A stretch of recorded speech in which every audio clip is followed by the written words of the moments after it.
Isso aí é o homem que está dizendo, tá? Agora quem manda é o Espírito Santo, viu?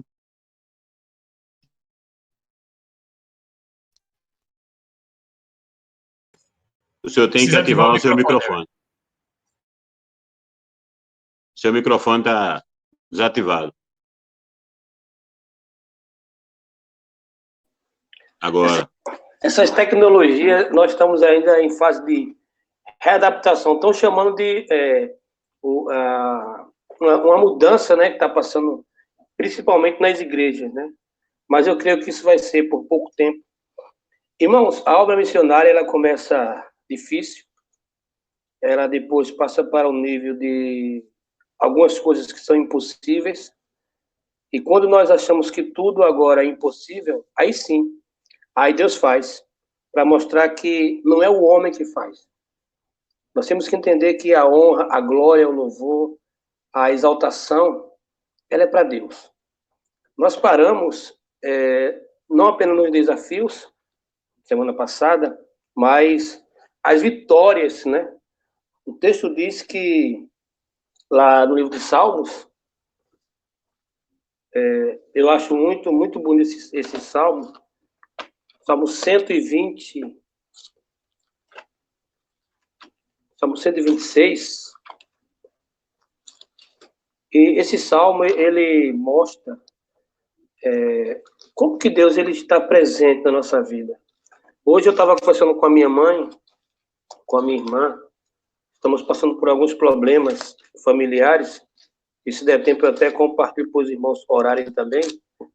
E eu falei para minha mãe, olha mãe, Deus, muitas vezes ele não nos livra da guerra, ele nos livra na guerra. Porque se todas as vezes que tiver uma batalha ele nos tirar dela, então a gente não vai saber sobreviver, né? Mas o Salmo de número 126 diz o seguinte: quando o Senhor restaurou a sorte de Sião, ficamos como quem sonha. Então a nossa boca se encheu de riso, a nossa língua de júbilo. Então entre as nações se dizia: grandes coisas o Senhor tem feito por eles. Com efeito, grandes coisas fez o Senhor por nós. Por isso estamos alegres. Restaura, Senhor, a nossa sorte, como as torrentes do Negueb. Os que com lágrimas semeiam, com júbilo ceifarão. Quem sai andando e chorando, enquanto semeia, voltará com júbilo, trazendo seus feixes. Interessante que esse salmo, ele mostra algumas coisas muito importantes. Primeiro, ele mostra um Deus, que é um Deus libertador. É um Deus que restaura a sorte do seu povo. Depois ele se mostra como sendo um Deus que ouve o clamor do seu povo. Então a boca dele se encheu de riso. É um Deus que ele se mostra presente na nossa vida.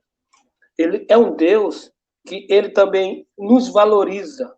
Aquele que está andando e chorando enquanto semeia voltará com júbilo, trazendo os seus feixes. E é um Deus que ouve o clamor do seu povo. Lembra que eu falei semana passada que uma senhora chamada Hortelina, eu acho que meu amigo Sérgio ele teve a oportunidade de conhecer essa irmã chamada Hortelina, e ela rezava para Deus mandar os crentes para a região onde ela morava, porque ela tinha um sonho. Irmão, o sonho dela não era nada mais, nada menos do que ser crente. E ela não sabia como fazer para ser crente. Quando eu dei uma Bíblia àquela mulher, parecia que eu tinha dado um baú cheio de pedras preciosas dentro. Tamanha foi a alegria daquela mulher. E quando eu ia na casa dela para discipular, o esposo dela saía por outra porta. Eu sempre ia com a minha esposa, porque sempre que eu chegava, o esposo dela saía. E quando foi um dia, eu comecei a evangelizar aquele homem chamado João Antônio, mais conhecido como João de Tonheira. Quando foi um dia, aquele homem chegou na minha casa por volta de 1 da manhã, perguntando sobre alguns textos bíblicos, e nós fomos até 7 da manhã, eu ensinando a Bíblia a ele. Quando foi de 7 da manhã, nós fomos na cozinha, tomamos um café, e aquele homem se converteu. Passamos a madrugada toda, irmãos. Você poderia dizer assim, não, olha, vá para casa, depois a gente conversa, já passou da meia-noite, né? A carruagem vai se transformar em abóbora, né? Irmãos, mas a obra missionária, ela começa assim. E se nós não tivermos disposição para andar a segunda milha, por isso que o salmista diz, quem sai andando e chorando enquanto semeia, voltará com júbilo. Só tem uma forma de você voltar com júbilo e colhendo os feixes. É se você for. É se você semear. Porque foi isso que Cristo fez na nossa vida. Ele lança a palavra sobre cada um de nós e hoje nós fomos resgatados. Hoje nós temos a grande dádiva, um grande presente que é de servir a Deus.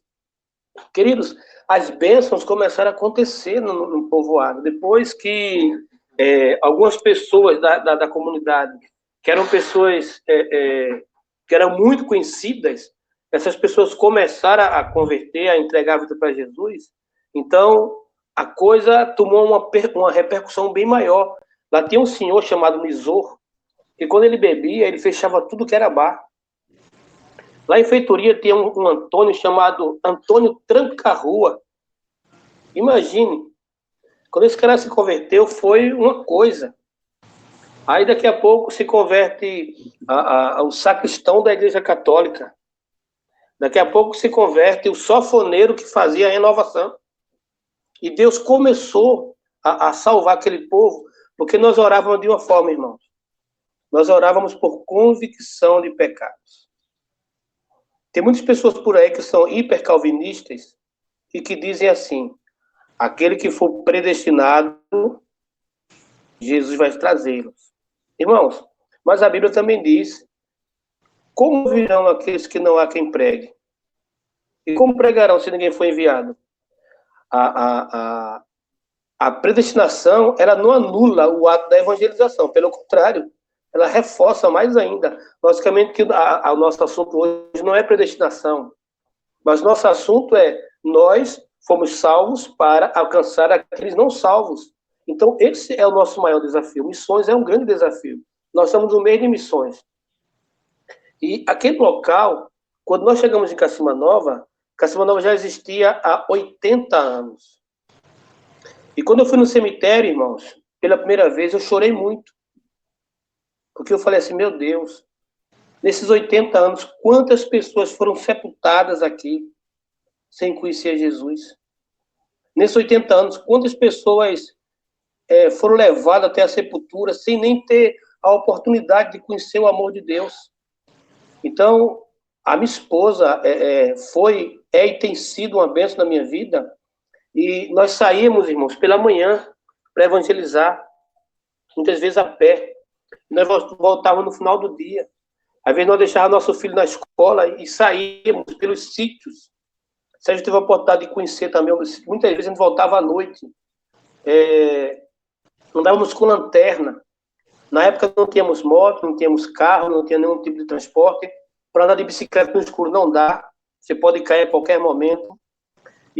Mas Deus, ele nunca tirou o nosso desejo, o desejo do nosso coração, de continuar fazendo aquilo que nós estávamos fazendo. Aí depois vem as bênçãos, irmãos. Nós construímos a primeira igreja em Cacimba Nova, buscamos recursos, vendemos sanduíche natural, vendemos o que tinha. E eu tinha uma BMW, uma Brasília muito velha, né? E essa Brasília, irmão, eu ia até colocar atrás dela assim, ó, guiada por Deus, empurrada por mim, guiada por Deus, dirigida por mim e empurrada pelos irmãos. Porque a bicha se quebrar direto.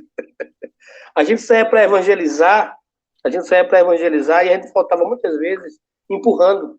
Teve um dia que eu fui levar uns irmãos em casa, esses irmãos, eles andavam 8, 10 quilômetros a pé para ir para a igreja, o Sérgio andou por lá, ele viu. E eu tinha um carro em casa, irmãos, eu não ia deixar aqueles irmãos voltarem a pé. Uma vez eu estava levando os irmãos para a casa deles, no sítio Inhame, e aquele calor dentro do carro, eu digo, esse carro não tem aquecedor, que eu sei. Aí meu filho gritou, pai, não tá pegando fogo. Tava pegando fogo a Brasília. Aí nós corremos e eu meti areia, e eu fui para casa triste naquele dia, eu sei, João Henrique, perdemos o carro. Quando foi no outro dia de manhã, eu fui lá olhar o carro, estava tudo normal. A tampa do platinado tinha trincado, estava vazando gasolina e fez aquele fogaréu. Eu joguei areia e no outro dia eu fui buscar. E ali, irmãos, ali eu comecei a entender como Deus nos ama e como Deus ouve a nossa oração. E eu comecei orando assim, irmãos. Deus, eu sei que o Senhor sabe de uma pessoa que tem um carro. E eu sei que o Senhor vai incomodar essa pessoa para me dar um carro. E eu comecei a orar assim, irmãos. E um dia eu fui para São Paulo, igreja presbiteriana lá de São Paulo, lá de Osasco. Depois da mensagem, o diácono olhou para mim e falou assim, pastor, eu tenho um presente para lhe dar. E eu disse, irmão, isso é. Aí ele disse, o irmão não quer saber o que é, não. Eu disse, irmão, presente não se pergunta com antecipação. Eu só vou receber. Ele disse, é um carro, irmão. Eu disse, um carro? Ele disse, é um carro. Esse carro era da minha esposa, é o xodó da casa. É um Escort Hobby 1.0, azul royal, tá na minha garagem. E eu pensei que era aquela coisa velha, sabe, irmão? Mas ainda assim eu glorifiquei a Deus. Quando eu olhei, irmãos, era um carro todo lindo, novinho. E eu disse, meu Deus, já estava com a passagem comprada, porque eu fui fazer uma programação em São Paulo, para passar 15 dias lá pregando nas igrejas. E um presbítero da nossa igreja de Belo Horizonte falou assim, não, pastor, leva o carro. Ele tem uma linha de ônibus, ele pegou o carro, já estava lindo o carro. Aí levou o carro para Belo Horizonte, irmãos. E eu peguei o voo, fui para BH, saí de São Paulo, e o carro ficou mais 15 dias em Belo Horizonte, que eu tinha feito uma programação de 30 dias em São Paulo, em Belo Horizonte, e ao término dos 15 dias, que eu estava lá em BH, em Minas Gerais, numa cidade chamada Paraíso, no norte de Minas, aí o irmão ligou para mim, pastor, o senhor está onde? Eu disse, eu estou a 500 quilômetros de Belo Horizonte. Ele disse, eu vou levar o carro aí. Irmãos, quando o carro chegou, ele tinha passado 15 dias na oficina. Eles deram uma geral no carro. O carro já estava novo, voltou mais novo ainda. E foi com esse carro que eu fui de Belo Horizonte para o Sertão. E ali eu comecei a ver o cuidado de Deus. Mas eu falei assim, Deus, eu não estou sendo exigente, não. Deus, eu preciso de um carro que eu possa viajar, que eu possa fazer a programação da igreja, e entre outras coisas. Mas, enfim, irmãos, o tempo foi passando e nós sempre orando. E a gente tinha necessidade de evangelizar mais ainda. Porque o padre já tinha... Sérgio, olha a hora aí para você me falar, viu? O padre já tinha proibido as pessoas de irem para a igreja, porque ele disseram assim, olha, cuidado com esse pastor. Você não conhece esse homem, ele veio de Recife, e tem mais. Esses pastores presbiterianos, eles gostam muito de conversar, de ensinar as pessoas, e cuidado para não ter um ensinamento errado. E quando foi um dia, eu cheguei na casa de uma senhora, e ela era parteira do povoado. E quando eu cheguei na casa dela, eu disse, eu posso trazer a palavra para a senhora? Já que a sua filha se converteu, Francisca, ela disse, pode. E agora, só que antes de você falar, eu quero que o senhor me escute. Aí eu disse, tá bom, eu escuto a senhora. A senhora o senhor veio falar de Jesus, não foi? Eu disse, foi. Ah, pois eu vou contar a você quem é o meu Jesus. Aí ela disse, olha, o meu Jesus, quando ele nasceu, ele foi perseguido por Herodes. Aí eu pensei, é o mesmo Jesus que eu conheço. E ela continuou, quando Herodes estava perseguindo Jesus, José e Maria enterrou ele lá no estábulo. E quando o galo estava ciscando no estábulo, que o galo descobriu, encontrou o menino Jesus. E o galo cantou, nasceu Jesus! E a ovelha perguntou, aonde? Aí o bezerro falou, em Belém. Aí o peru disse, traz a faca. O marreco disse, degola, degola, degola. Irmãos, quando eu vi essa história, mas eu ri tanto. E eu queria parar de rir, mas eu não conseguia. Minha esposa me apertava de lado. E quanto mais ela me beliscava, mais parece que aumentava o volume. E eu queria me controlar, irmãos. Mas não tinha como me controlar. Até que eu respirei e eu falei assim, dona Francisca, essa história ela é bem interessante. Quem contou essa história para a senhora? O meu pai, ouviu dos meus avós, e que ouviu do padre, e também tem mais. O meu Padim Cício disse que ia chegar uns crentes com um livro de capa preta nas casas, querendo que a gente trocasse de religião. E eu estou vendo que essas pessoas são vocês. E eu falei assim, mas eu posso contar a história de Jesus também? Ela disse, pode. Aí eu contei, irmãos, como foi o nascimento de Jesus para ela todinho. Eu li bem pausado, com muita calma. E ela ficou com os olhos cheios de lágrimas. Aí ela falou assim, pastor, essa história ela é muito bonita, mas eu prefiro acreditar nos meus avós. E ela não quis saber da história que nós tínhamos contado, mas com o passar do tempo converteu a filha dela, converteu o filho dela e algumas pessoas da família dela que estavam presentes no momento, essas pessoas começaram a ir para a igreja. O nosso desafio, irmãos, não é querer arrancar, porque imagina só, vocês passam 20 anos da vida de vocês, ou 30 anos, tomando AS, porque o médico fala que AS é bom para dor de cabeça. Aí eu chego agora com outro remédio, dizendo que aquele remédio que vocês tomavam para dor de cabeça não serve. O que serve é aquele que eu estou oferecendo. O que é que vocês fariam? Então aquelas pessoas passaram a vida toda ouvindo que Padre Cício era bom, que Frei Damião fazia milagre e voava com guarda-chuva, e que tinha muitas profecias. E agora chega um monte de crente de Recife, falando diferente, com a Bíblia preta, dizendo que eles não estão certos. Então não foi fácil. Então, eu aprendi uma coisa, que evangelizar, vocês podem até anotar isso, evangelizar é apresentar a Cristo no poder do Espírito, deixando os resultados com Deus. Isso é evangelizar. O padre começou a nos perseguir, eu falei assim, Deus, o que é que eu faço? Irmãos, a coisa é muito pessoal. Tem algumas pessoas que dizem que eu sou doido, mas eu prefiro ser um doido que fala do amor de Deus do que aquele pastor hiper-calvinista que acha que a igreja vai encher se ele ficar dentro da igreja lá, sem fazer nada. E eu falei assim, Deus, o que é que eu faço? As pessoas não querem que eu entre na casa porque o padre proibiu. Aí Deus falou no meu coração assim, coloca uma rádio. Aí eu falei assim, Deus, a gente não tem nem igreja ainda. Como é que eu vou botar uma rádio, Deus? Aí, irmãos, tem um amigo meu, o pastor Charles, da Junta de Missões, que ele fazia um programa na Liberal da Pátria, lá em Uricuri. E eu falei, Charles, você fazia umas vinhetas para mim? Aí ele disse, posso, vem aqui.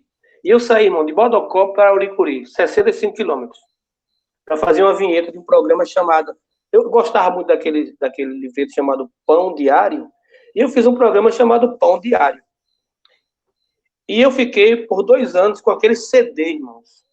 Eu olhava aquele CD, eu limpava, eu colocava dentro do computador para ouvir as vinhetas, e eu ficava sonhando o dia que nós iríamos colocar aquela rádio no ar. E quando foi um dia, irmãos, eu encontrei com o pastor Neto, lá de São José de Belmonte. Talvez alguns conheçam. E ele falou assim, pastor João Marques, eu tenho 3 cornetas lá, que eu fazia os programas lá, colocava nos postes. Você não quer essa corneta para fazer um programa, não? Eu disse, quero. Irmãos, eu saí de Bodocó para São José de Belmonte numa moto. Eu amarrei aquelas 3 cornetas, 2 de lado, uma no meio, e levei aquelas cornetas. E comprei os fios, coloquei um CD, aquele negócio cassete, né? E coloquei um CD que eu tinha, daqueles grandão que tocava CD. Quando alguém queria pedir a música, eu tinha que vir pegar a caneta e rebobinar a fita. Mas assim, nós começamos com um programa lá, todos os dias, pela difusora. Todos os dias era uma bênção. E eu sempre disse assim, Deus, o Senhor falou que era uma rádio. Isso aqui é uma difusora. Aí eu liguei pro pessoal, eu vim aqui em Recife, perguntei como é que fazia uma rádio. Irmão, na minha cabeça já tinha uma rádio montada, uma rádio FM. E quando foi em 2005, eu recebi o pessoal para fazermos o primeiro casamento, o primeiro batismo lá no povoado. E o pastor Leonardo Leão, professor do seminário Nicodemo José, lá de Belo Horizonte, onde nós estudamos lá, e ele falou assim: pastor, eu fiquei sabendo que você tem uma rádio aqui. Eu disse: pastor, é uma benção a rádio. Fiquei sabendo que queriam acabar com a rádio. Eu disse: Eu estava fazendo um programa um dia, irmão, já chegou um senhor chamado Antônio Mateus, parou a moto, olhou para o poste e falou assim: de quem é isso aqui? Eu disse: é da igreja. É dos crentes? Eu disse: é dos crentes. Pois eu vou meter bala aí agora. Eu disse: o seu revólver tem muita munição? Eu disse: tem. Eu disse: pronto. Então, o senhor descarrega logo aqui, aí depois o senhor descarrega ali. Não, pastor, não posso fazer isso. Eu digo: pode, porque você é um homem valente, você é um homem corajoso e está disposto a qualquer coisa. Só que eu também estou disposto a qualquer coisa, eu não vou desligar essa rádio. Aí ele montou na moto, irmãos. Quando foi à noite, ele chegou na igreja bêbado, que era uma congregação, assistiu o culto todinho, pegou no sono e até xixi dentro da igreja ele fez, que ele pegou no sono e se urinou todo. Aí eu falei assim: olha, o senhor falou de manhã que ia atirar na corneta e à noite faz xixi na igreja. O senhor quer o que da sua vida?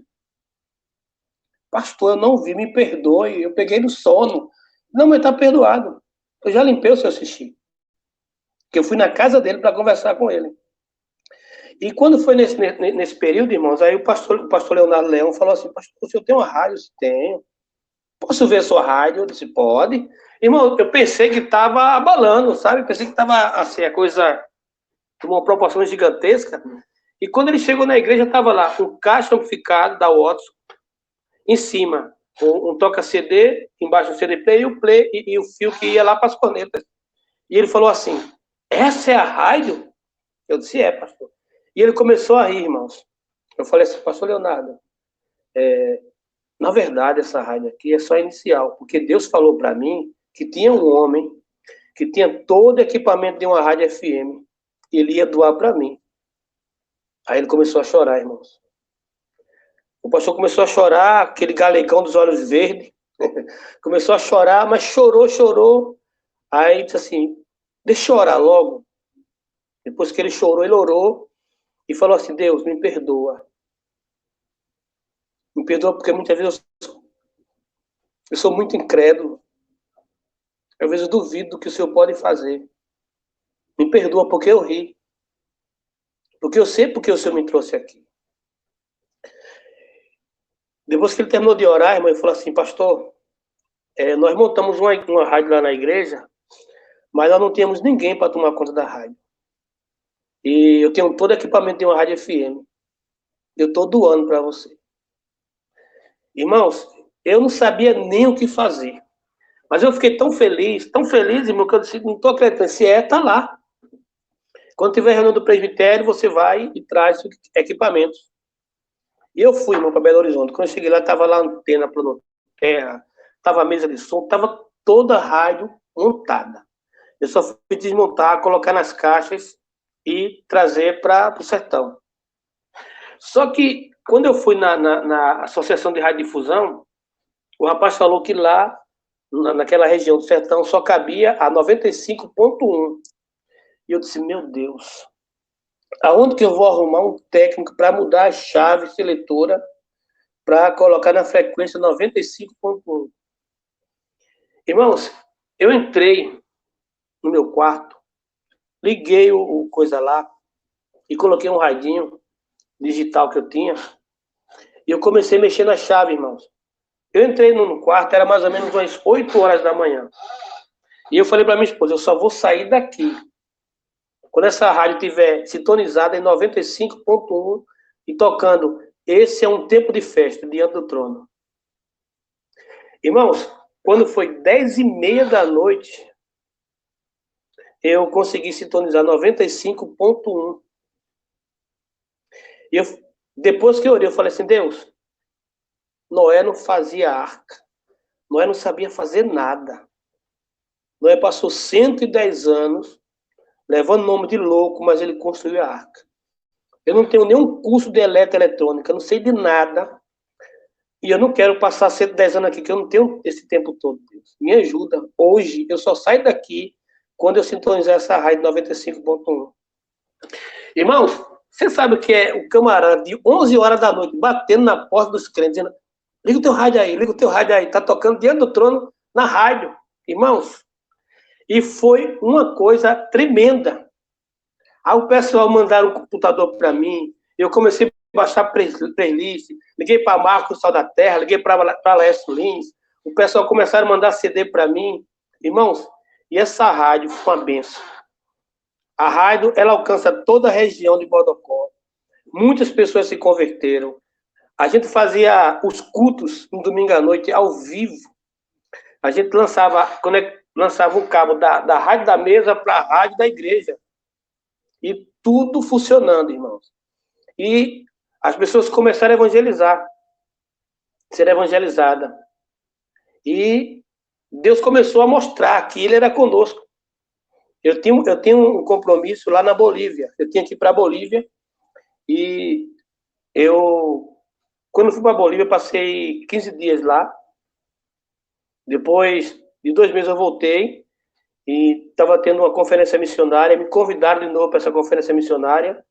E quando eu cheguei lá, eu lembrei, irmãos. Quando eu morava na Alameda Paulista, Deus tinha me mostrado eu pregando em uma igreja muito grande.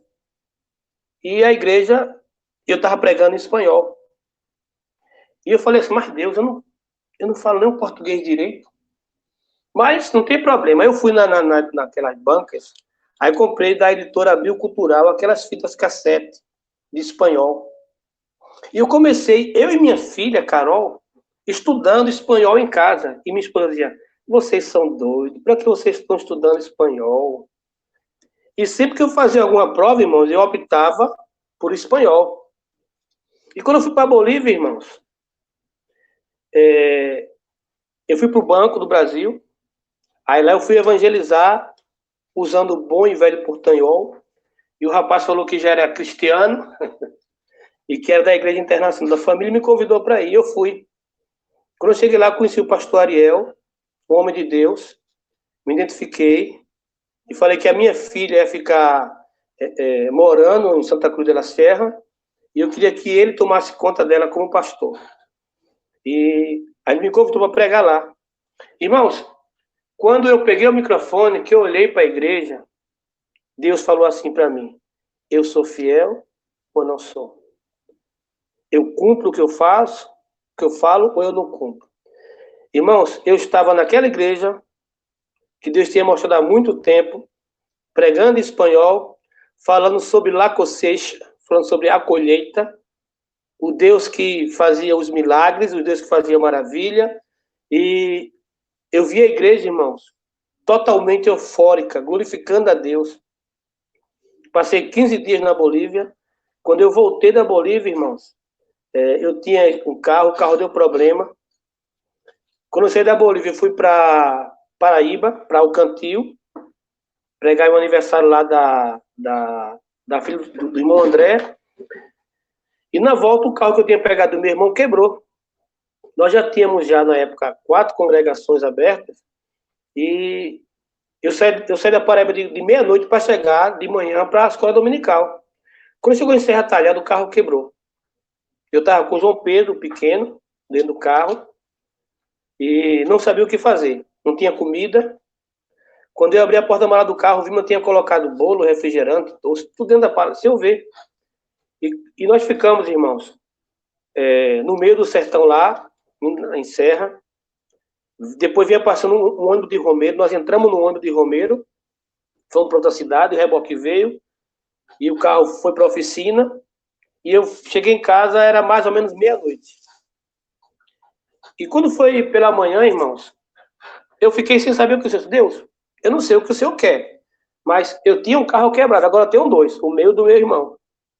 E eu não tenho como consertar esses 2 carros, e eu tenho muito o que fazer aqui. Deus, o Senhor conhece ou não conhece o homem que tem um carro para me dar, Deus? Porque eu não sei o que eu vou fazer. Daí a pouco meu telefone tocou. Eu estava orando. E a minha esposa falou para o irmão: olha, ele está orando. E quando ele está no escritório para orar, assim, a gente não sabe a hora que ele sai, não. E passou meia hora, 40 minutos, passou Com 2 horas depois, ou lá ainda, aí o telefone toca de novo e olha, eu estava em oração, começou de manhã, quando foi por volta de mais ou menos 11h30 para meio-dia, aí eu saí do escritório que eu estava orando e o telefone tocou de novo. Aí era o irmão, Josenildo, e perguntou, João Marcos, como é que você está? Eu disse, meu irmão, eu estou bem. Lembra da história da viúva? Como é que você está? Está tudo bem. Tudo bem contigo? Está tudo bem comigo. E o seu carro, meu irmão? Como é que está? O meu carro está na oficina. O carro do pastor Antônio também tá na oficina, quebrou. Mas se você, eu digo, olha, meu irmão, estou bem, né? Ainda bem que quebrou foi o carro. Ele disse, me dá o número da tua identidade. Eu disse, irmão, olha, é porque eu acabei de chegar de viagem. Eu não vou viajar, não, porque eu viajava muito com ele, comprava passagem, mandava o número da documento. Ele disse, não, mas me dê. Aí eu dei o número da identidade, CPF, depois dei o número da carteira de habilitação, saí dando todos os dados pessoais. Aí depois que eu dei todos, ele falou assim, meu irmão, você pode vir aqui em Recife quarta-feira? Eu disse, meu irmão, não posso. Quarta-feira eu tenho uma programação lá em Feitoria. Ele disse, sabe por quê, irmão? É porque eu queria que você viesse aqui na Italiana. Eu disse, meu irmão, fazer o quê na Italiana? Que Italiana? Disse, sabe por quê, irmão? É porque você acabou de ganhar um carro 0 quilômetro para você vir buscar. Aí o irmão tá brincando comigo. Eu disse, não, meu irmão, é sério. Você ganhou um carro. Eu disse, como que você ganhou, que eu ganhei um carro? Você ganhou um carro. E eu fiquei sem acreditar, irmãos. E eu comecei a chorar. Mas eu chorei assim, irmão, de ver a mão de Deus. E minha esposa logo ficou espantada, porque eu estava chorando. Aquela pessoa que era má notícia. Eu fui recebido na casa de um irmão, de uma pessoa, que esse rapaz não era evangélico. A esposa dele se converteu. E depois ele fez questão que eu ficasse na casa dele. E quando foi à noite, a gente conversando, eu pregando para ele, evangelizando. E ele foi dormir. Quando foi de manhã que nós acordamos, o cara tinha infartado, morreu. E, ao invés de eu ir para casa, logo teve que fazer o sepultamento dele, ia parar a viúva e a família. E a minha esposa, e a coisa tinha sido muito recente. E a minha esposa pensou, pronto, quem morreu agora? Eu disse, não, ninguém morreu não, minha filha. Eu ganhei um carro. Eu disse, como? Eu ganhei um carro. Naquela época eu já tinha internet de escada. Aquela internet que você manda uma foto sem barba e quando chega lá você já tá barbudo, sabe, né? Aí quando eu fui olhar, irmãos, era um carro. Eu disse, não tô acreditando não. Aí ligou o vendedor, disse, pastor, o seu carro é uma Palio Kendra de vento, Duologic 1.8. Quando ele chegou em Royal de Liga Leve, eu já tava chorando, irmãos. Porque eu não estava acreditando naquilo ali. E eu vim para Recife, eu só tinha R$ 50. Aí completei a passagem. Quando eu cheguei em Recife, que eu vi aquele carro, eu digo, não estou acreditando nisso não. Como é que eu vou dirigir esse negócio? Só tem 2 pedal, não tem mais nada aqui. E o cara foi lá e me deu todas as dicas, como dirigir aquele carro. E fiz o test drive. Aí, ó, esse carro só não pode ir hoje. Eu disse, porque dinheiro, né? Ele disse, o dinheiro. Aí eu pensei, tá vendo, Deus? Nem pagaram o carro todo. Aí eu pensei, não é por causa do valor. O carro foi pago à vista. Só que mandaram dinheiro a mais. E a gente não sabe o que vai fazer com o restante do dinheiro. E eu fiquei lá esperando, aí depois o rapaz disse, olha, é porque quem pagou o carro mandou o dinheiro para pagar o carro, a documentação, encher 2 tanques, um dinheiro para reserva e o dinheiro para você comer na estrada. Aí eu disse, quanto foi esse carro? Ele disse, foi 59 mil. Irmãos, e eu fiquei assim, como quem sonha. E a minha oração era, Deus, o Senhor conhece alguém que pode me dar um carro. Eu não quero um carro para luxar, é a minha necessidade. Irmãos, e Deus fez isso. Aí, quando eu cheguei no sertão com aquele carro, irmão, disseram, pronto. Olha, tá vendo? Tá vendo que todo pastor é ladrão? Esse homem chegou aqui, não tinha nenhuma bicicleta. Agora esse homem construiu 4 igrejas. Tem uma casa que vai de um lado da rua para o outro. Tem uma rádio FM. Tem 2 carros na garagem. Tem 2 motos na garagem. A maioria dos irmãos da igreja dele tem carro e moto. Como é isso, irmãos? As pessoas ficaram sem entender. Porque quando nós iniciamos em Cacimba Nova, as pessoas iam para o culto e colocavam a enxada no pé da parede. Com 5, 10 anos depois, os irmãos iam para a igreja, já não iam mais com enxada.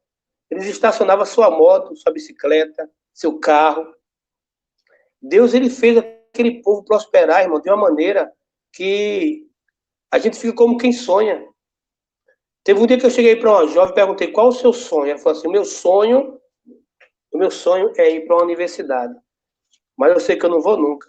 Irmãos, essa jovem hoje, ela está fazendo especialização em química já. O nome dela é Lidioneide, lá do sertão. Batizei ela quando criança, fiz o casamento dela, batizei a filhinha dela. Irmãos, quando a gente se dispõe a fazer algo para Deus, Deus faz. Um dos missionários chamado o pai da missão moderna, ele fala o seguinte, peça grandes coisas para Deus e espere grandes coisas de Deus. Quando nós nos dispomos para fazer para Deus, irmãos, Deus faz algo maravilhoso. A minha filha, quando chegou no sertão, ela falou assim, pai, eu nunca vou casar com sertanejo, pai. Carozinha, minha filha. E casou com sertanejo. Às vezes as pessoas têm uma ideia, irmãos, que o pastor ou o missionário, ele tem que contar testemunho, contar miséria. Eu chegava em Belo Horizonte, São Paulo, Rio de Janeiro, nos lugares que eu ia, e o pessoal dizia assim, pastor, e o senhor não conta as coisas ruins, não, as lutas? Eu disse, não, meu irmão, eu não vim aqui para contar testemunho, não. Eu vim para dizer o que Deus está fazendo em uma terra que era inóspita. Eu vim aqui para dizer o que Deus está fazendo na vida daquele povo que era escravizado pelo pecado, que era viciado na bebida, na prostituição, e hoje são libertos. Eu vim aqui para dizer o que Deus pode fazer na vida das pessoas, e não como eles viviam a vida miserável. As pessoas querem dar testemunho, irmãos, para sensibilizar as pessoas. Teve um dia que eu estava em Belo Horizonte, e aí Giovanni, um jogador de futebol aí, ele chegou para mim e falou assim, pastor, eu vou passar um cheque para você, que ele congregava lá, eu disse, não quero seu cheque. Pegue sua passagem e vá visitar lá Cacimba Nova. Aí depois Deus vai tocar no teu coração para dizer o que você pode fazer. E ele não foi. Quando foi no outro ano, eu estava em Belo Horizonte, e aí aquele ex-técnico da Seleção Brasileira Sub-20 mandou as 2 filhas para passar 2 meses em casa. Ficaram um tempo lá em casa, voltaram toda eufórica por causa do trabalho missionário. Irmãos, a obra missionária é tremenda. Ontem eu estava conversando com o médico que me consultou. Eu peguei Covid, minha esposa pegou, e eu liguei para o doutor Daniel, e ele passou todo o protocolo, liguei para minha filha também, passou todo o protocolo. Esse Daniel, ele foi para o sertão, ele tinha 16 anos. E lá, pela primeira vez, membro da Igreja Presbiteriana de Limeira, pela primeira vez ele pregou para alguns jovens, e aqueles jovens se converteram, lá no sítio Tatu. E esse jovem, quando chegou em casa, ele chorou muito, ele falou assim, eu nasci no Evangelho, eu nunca vi ninguém se convertendo. Com eu falando, com a minha pessoa, com a minha Bíblia, eu falando. E como que Deus fez na minha vida? Hoje, esse rapaz é médico. E ele dedica a vida dele não só para a medicina, mas para a obra missionária. Ele falou assim, pastor, depois que eu voltei do sertão, que eu me formei como médico, todos os meus pacientes, antes de eu passar por uma intervenção cirúrgica neles, eu digo a ele que Deus pode curar ele sem ele precisar se operar. E olha que a clínica é minha e eu ganho se eu fizer isso. Tem muitos pacientes que vão para operar e terminam que eles não operam mais, porque Deus ele proporciona cura para cada um deles. Nós, quando a gente se propõe a fazer para Deus, as coisas acontecem. O tempo que nós ficamos no sertão, nós recebemos o pessoal de Asa do Socorro, o pessoal da Jocum, o pessoal da Missão Amai, o pessoal de Sal da Terra, e o sertão foi muito evangelizado. E Logicamente, há um tempo para cada um de nós. Há um tempo de você ficar lá. Mas nós vimos Deus fazer grandes coisas naquele lugar. Nós vimos Deus fazer coisas tremendas. Teve um dia que um cidadão lá chamado Expedito, ele tinha problema de saúde e ele havia amputado uma perna. E a esposa dele, a irmã Loura, chamada da irmã Loura, ela chegou em casa chorando. Ela disse, pastor, o meu velho acabou de morrer. E o irmão dele já está lá colocando uma velhinha na mão dele. Eu disse, irmã, nós vamos orar aqui agora.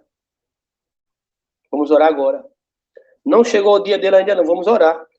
Irmãos, a casa estava cheia de gente. E da minha casa nós oramos. Eu disse, vamos lá, irmão, ver como é que ele está agora. Vamos ver o que é que Deus fez na vida dele. Quando chegamos lá, irmãos, um monte de pessoas já tinham corrido da casa. Porque eles disseram assim, eita, o velho Expedito morreu e desistiu de morrer. Está o velho sentado na cama lá, irmãos. O meu Expedito morreu depois de 10 anos, em São Paulo. Irmãos, Deus fez muita coisa no sertão. Mas nós também vivemos aqui na cidade grande e nós estamos vivendo como se fosse no sertão. Porque as pessoas acham que para fazer missões você tem que sair da sua casa, ir para outro país, para outra cidade, para outro estado. Isso é verdade. Mas nós também temos que ser missionários no nosso bairro, na nossa casa. Pense em um lugar mais difícil de nós sermos um bom missionário. É dentro da nossa própria casa. Junto com nossos irmãos, com nossos parentes. Principalmente quando a nossa vida era uma vida muito ruim. E fala, ó, tá vendo? Agora, depois que é crente, quer ser o bom. Quer ser o santo, é o bonzinho, não é assim, irmãos? Mas é para essas pessoas que nós temos que mostrar que Deus, ele mudou a nossa vida. Deus transformou a nossa vida. E nós louvamos a Deus por tudo isso.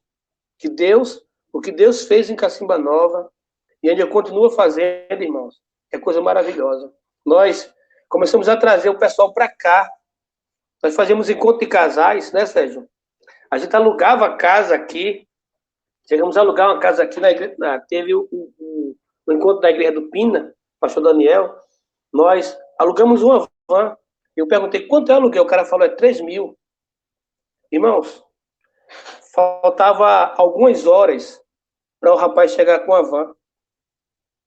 E nós alugamos uma van bonita, toda pretona, com internet, com TV, assim.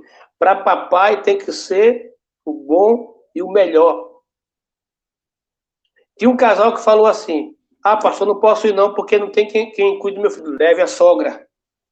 Trouxe a sogra, irmão. Sabe que sogra entra em todo canto, né? E trouxe a sogra também. Nós alugamos uma casa aqui na Alameda Paulista. Irmãos, faltavam algumas horas para esse rapaz chegar e nós só tínhamos 2.000. E o valor da van era 3.000 reais. A van era tão nova que ele mandou uma van que ele tinha usada para Cacimba Nova e nos levar até Ipubi, para de Ipubi a gente pegar outra van, que ele não queria nem colocar na estrada de barro, que estava nova no cheiro ainda, irmãos. Mas faltava 1.000 reais. E o diácono Maurício falou assim, pastor, pelo amor de Deus, vamos passar vergonha, ainda falta 1.000 reais. Eu disse, falta não, meu irmão. É porque tu não está vendo, mas papai já mandou. Mandou como? Eu digo, mandou, meu irmão, não sei como, mas mandou. E eu entrei em casa, tomei banho, preparei a bagagem. Daqui a pouco, irmãos, eu tenho um aplicativo do Banco do Brasil no meu celular. Aí, deu aquele bipzinho assim, aí quando eu olhei no perfil, estava vermelhinho, eu falei assim, papai, não vai dizer que aqui tem 1.000 reais. Aí quando eu olhei, irmão, o irmão lá de Belo Horizonte mandou uma oferta para mim de 1.000 reais. Quando foi com meia hora, chegou a van.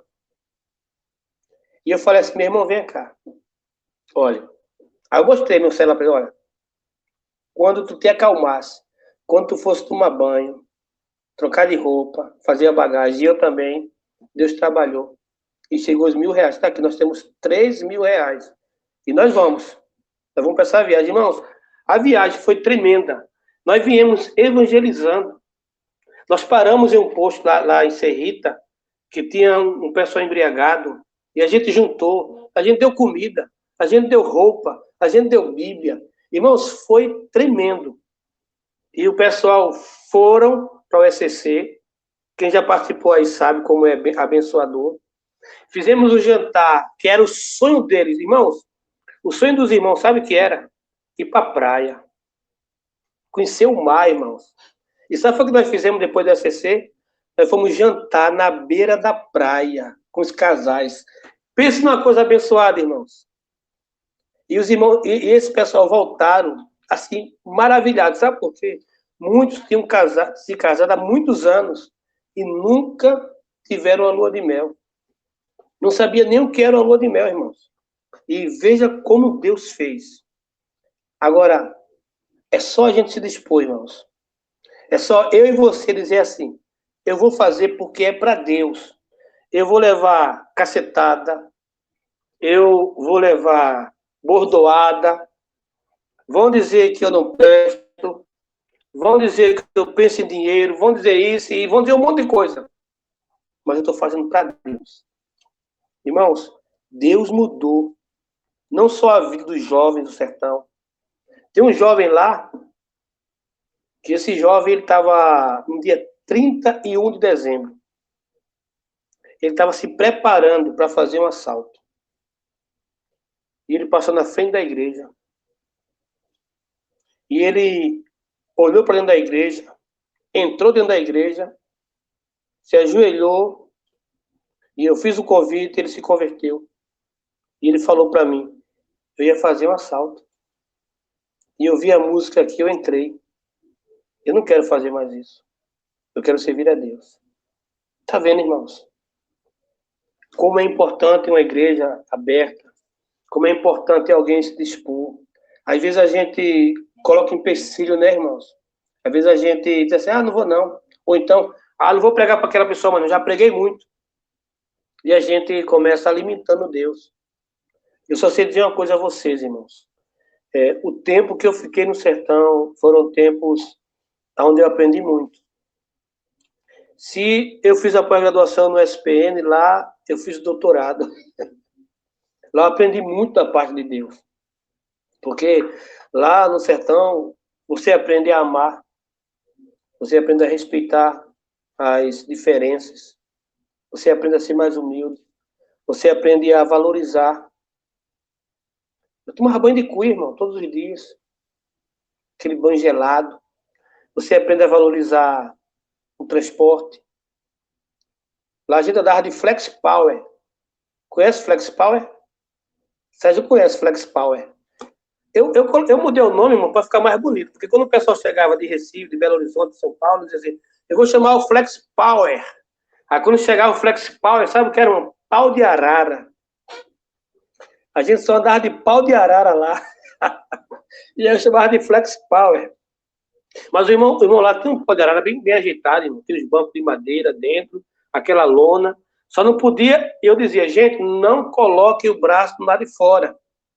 Porque se você colocar o braço lá de fora, você leva cada chicotada dos matos, porque é aquelas estradinhas fechadas.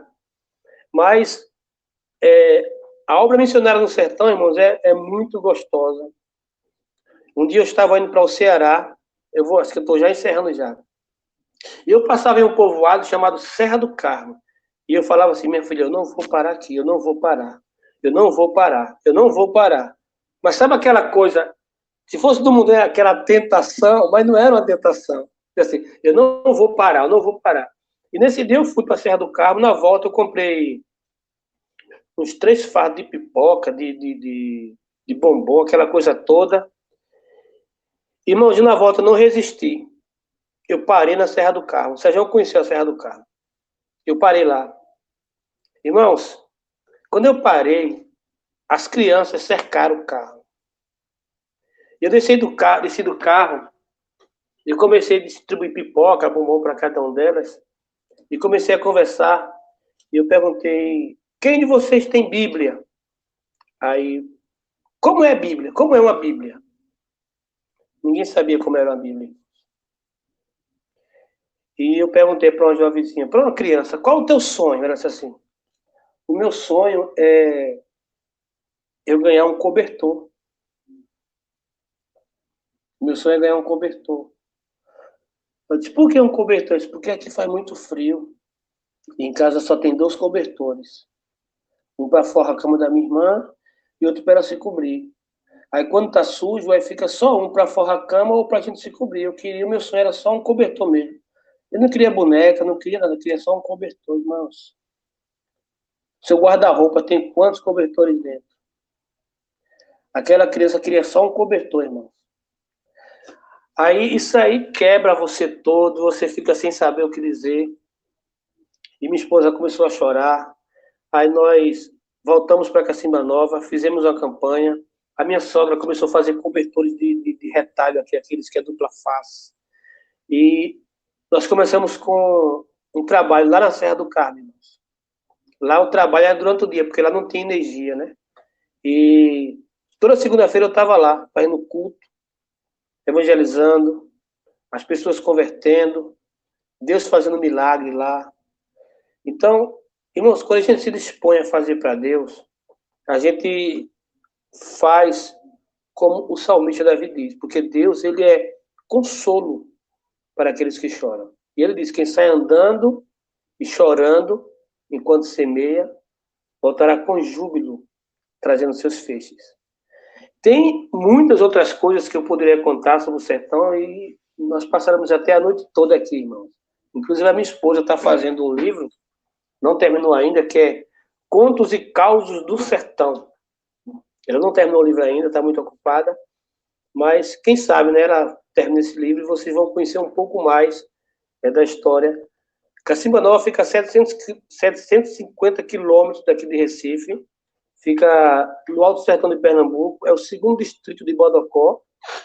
A população lá, ela sobrevive da roça, alguns são agricultores, pensionistas e professores, e algumas pessoas trabalham nas fábricas de gesso. Então, essa é a renda lá do município. Bodocó tem 35 mil habitantes. E o povoado de Cacimba Nova fica a 37 quilômetros de Cacimba Nova. Mas é um lugar muito bonito, um lugar onde nós podemos ver Deus, porque lá ficou um povo servindo a Deus, lá ficou uma rádio FM funcionando, lá ficou 4 igrejas construídas, mas o que é melhor não foram as coisas que nós adquirimos, mas o mais importante foram as pessoas que ficaram lá, servindo a Deus. Se perguntar se eu sinto saudade de Cacimba Nova, eu vou dizer a vocês que eu sinto. Mas se perguntar se eu quero voltar lá para morar, aí eu digo que não quero mais. Porque algumas pessoas diziam para mim o seguinte, que eu era muito corajoso. E eu dizia que não era coragem, era obediência. E eu sempre dizia que eu era sertanejo por nascença, e nordestino por nascença e sertanejo por obediência. Eu estava lá por obediência a Deus. Mas a partir do momento que Deus manda eu voltar para Recife, eu entendo que era o tempo de Deus. E aí de mim, irmãos, desobedecer a Deus.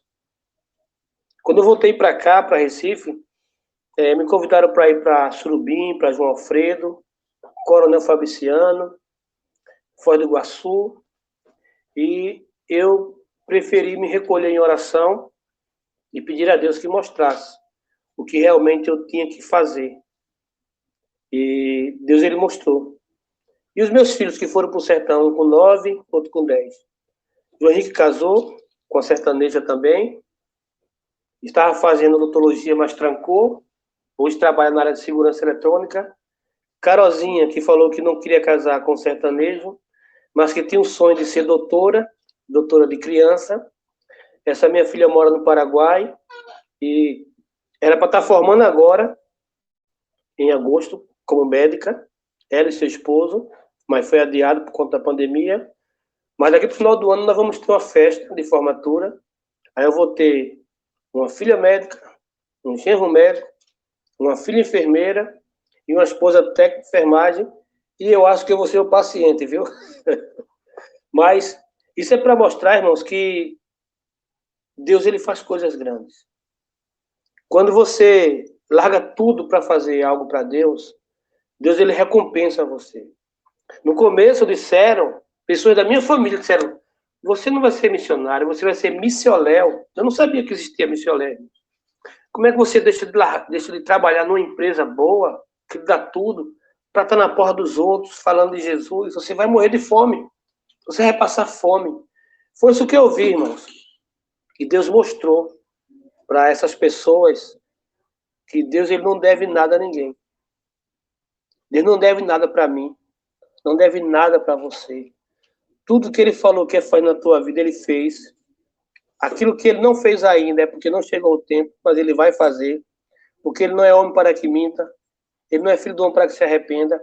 Depois que nossos filhos cresceram, Carol, Carla, João Henrique cresceram, nós ficamos sozinhos em uma casa de 260 metros quadrados, aquela mesa grande de 6 lugares, e nós começamos a chorar. Fica aqui um pouquinho. Nós começamos a chorar porque nossos filhos tinham ido embora. Aí, irmãos, eu recebi uma ligação. Minha filha queria engravidar, a minha esposa. E eu disse, minha filha, só se for uma bênção dobrada, igual tapioca, ou o Espírito Santo, que eu não posso mais engravidar você. E nós começamos a orar, pedindo a Deus, e eu recebi uma ligação. Uma irmã lá de Belo Horizonte, chamada Adélia, falou assim, pastor, eu tenho um presente para você. Eu disse, qual o presente? Aí ela colocou, tinha acabado de nascer, irmãos. Tinha 2 dias de nascido. Olha ele aqui, ó. João Pedro. João Pedro é o nosso filho do coração. Assim que ele nasceu, Deus mandou ele pra gente. Ele é pernamineiro. Ele nasceu na cidade de Coveiro, Minas Gerais. E ele fala que ele é o quê? Ele é o nosso presente de Deus. João Pedro é o presente de Deus. João Pedro tem 9 anos e é o nosso filho, um filho que nós amamos muito. Nós queríamos um filho, mas minha esposa não podia ter mais. Mas ela sabia o nosso desejo, Deus sabia o nosso desejo, e Deus mandou João Pedro. Agora aqui em casa são 3 João. Se disser assim, como é teu nome? João. E o teu? João. E o teu? Diz não, João, para não rir da gente, é aqui em casa. É João Henrique, João Pedro e eu, João Marques. Né, João Pedro? Dá um alô para os irmãos. Tchau para os irmãos. Pronto. Vai brincar. Então, irmãos, olha, Deus ele faz coisas maravilhosas. Faz coisas tremendas. João Pedro, ele é minha companhia da minha esposa, porque só ficou eu, minha esposa e João Pedro, né? E ele é uma bênção, é uma criança de oração, ele ora muito, ele lê Bíblia, é comportado, é peralta como todas as crianças são, mas com a vida de João Pedro, irmãos, foi bom que eu aprendi outra coisa. Eu notei que ele era muito elétrico, e brincava muito, e era muito sapeca, e não se concentrava nas coisas, e eu percebi que ele precisava de ajuda.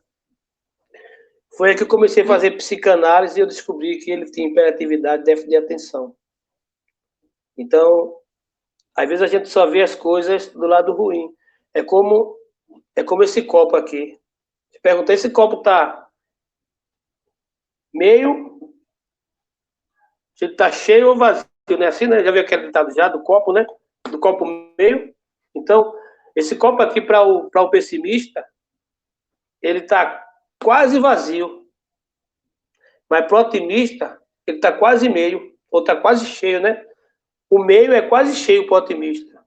Para o pessimista, o meio é quase vazio. Então, para mim, irmãos, o meio é quase sempre cheio. Porque Deus nos ensinou a aprender a estar contente em toda e qualquer situação. Então, às vezes o meio é quase vazio para alguns, mas o meio para mim é sempre quase cheio, porque Deus é aquele Deus que provê todas as coisas. Então, ele proveu todas as coisas, irmãos. O médico falou que eu não ia andar mais se eu fizesse cirurgia, e ele refez todo o meu pescoço, da C1 até a C6, cortou aqui. Eu também sou capelão, né? E quando eu cheguei no hospital, as pessoas ficaram impressionadas porque eu fiquei 26 dias internado. Nesses 26 dias, eu fiquei 24 dias evangelizando. Tinha uma senhora idosa que ela só dormia depois que eu ia no quarto dela, no hospital Getúlio Vargas, depois que eu lia um salmo para ela, cantava o hino e orava, e ela pegava no sono.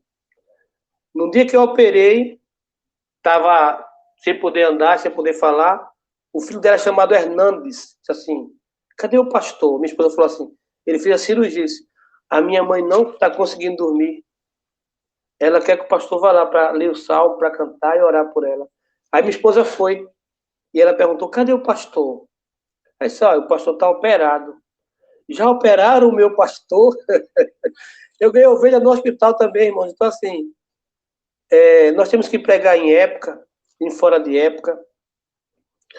O leito que eu fiquei no hospital Getúlio Vargas era uma bênção, porque de manhã nós fazíamos escola bíblica dominical no domingo, fazíamos culto de oração, as enfermeiras participavam, os médicos ficavam vindo, e é assim que nós temos que fazer, irmãos. O nosso tempo é muito curto, a gente não sabe quanto tempo vai ficar, e nós precisamos pregar, nós precisamos falar do amor de Deus. Nós não precisamos de um púlpito bonito, de uma igreja refrigerada, com as cadeiras alcatifadas, com muita gente olhando. Nós precisamos, irmãos, entender que cada coração sem Deus é um campo missionário. Nós não fomos chamados para pregar só para a multidão. Nós fomos chamados para pregar. Ele não fala, vá por todo mundo e junte uma multidão e pregue. Ele fala para a gente pregar para todo mundo, irmãos. Então, esse é o nosso desejo, o nosso compromisso. E agora, irmãos, eu estou aqui em Jaguarana. Deus tem feito proezas também, coisas que a gente fica até, como fala no sertão, a gente fica bestificado. Já ouviu já essa palavra já? A gente fica besta, né? Bestificado com o que Deus está fazendo. E tem muitas outras coisas, irmãos, que Ele ainda vai fazer. Nós estamos aqui em Jaguarana, com os cultos aqui, tem sido uma bênção. Vamos ter uma vigília agora em setembro. E a gente quer até aproveitar o momento e convidar também os homens de coragem, se quiser participar da vigília. Logicamente, dentro daquelas restrições, né? E eu já falei para o nosso amado irmão Sérgio, e eu já desafiei a igreja aqui também, a implantarmos aqui o Ministério Homem de Coragem também, aqui na nossa igreja, na nossa congregação. E eu quero agradecer, irmãos, por esse momento de compartilhar das coisas que Deus tem feito, das coisas que Deus fez também, e das coisas que Deus ainda vai fazer. É isso que o apóstolo Paulo fala, que nem olhos viram, nem ouvido ouviu, e nem jamais penetrou no coração humano o que Deus tem preparado para aqueles que o amam. Então, quando a gente se propõe a fazer para Deus, irmãos, Ele nos surpreende. Ele faz coisas que a gente não entende, mas o nome dele é glorificado. E eu estou aqui, irmãos, falando para vocês, por isso que eu iniciei cantando aquele enduinário. Nós que temos família, nós passamos por dificuldades. E hoje eu recebi duas notícias que não foram boas. Aí minha esposa falou assim, mas e você vai fazer o quê? Eu disse, minha filha, eu vou fazer o que eu preciso fazer. Eu vou orar. Eu aprendi uma coisa, irmãos. Orar. Quando a coisa está ruim, vem muitas coisas na sua cabeça para você querer fazer. Mas eu aprendi uma coisa, irmãos, que orar é melhor do que a melhor ideia. E foi o que eu fiz. O meu sobrinho foi atropelado ontem à noite e o meu outro sobrinho foi preso porque estava fumando maconha na esquina. No mesmo dia. Aí minha mãe chorando por causa de um sobrinho meu que foi preso e chorando por causa do outro sobrinho que foi atropelado, que estava voltando do trabalho. Isso, irmãos, no mesmo dia, praticamente na mesma hora. Então, todos nós passamos por lutas. Todos nós passamos por dificuldades. O que a gente tem que entender é que nós temos um Deus que ele nos consola. Por isso que ele fala, quando o Senhor restaurou a sorte de Sião, quando o Senhor restaurou a nossa sorte, quando o Senhor restaurou o nosso casamento, quando o Senhor restaurou a comunhão do lar, quando o Senhor restaurou o nosso emprego, a nossa estima que era baixa, quando o Senhor restaurou o nosso lar, nós ficamos como quem sonha. Fiquei preocupado? Claro que eu fiquei. Fiquei triste? Logicamente fiquei. Mas eu prefiro, irmão, descansar em Deus. Eu prefiro entender que Deus, ele vai fazer tanto milagre do meu sobrinho, que está na sala vermelha lá do Hospital Dom Helder, lá no Cabo.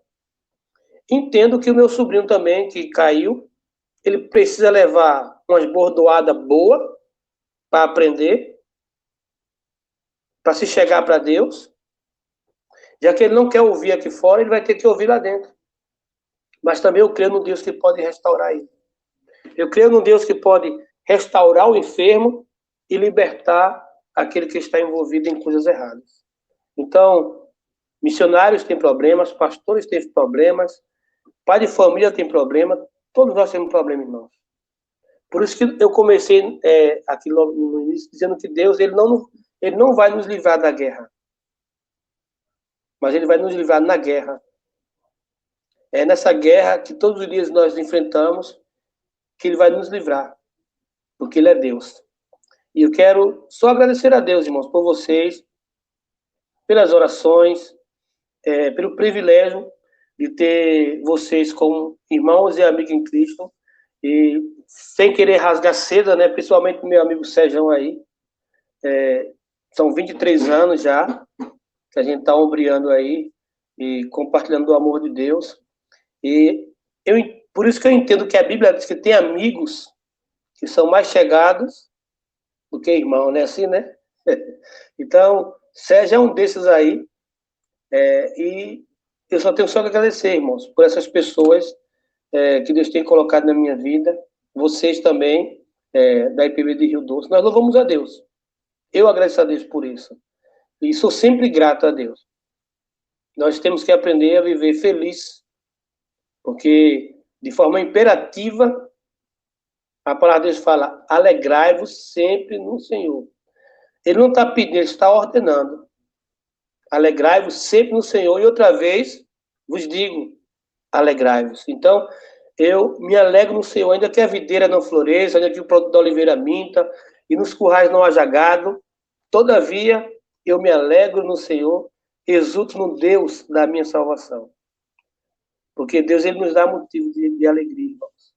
Jesus nos dá motivo de estarmos todos os dias felizes.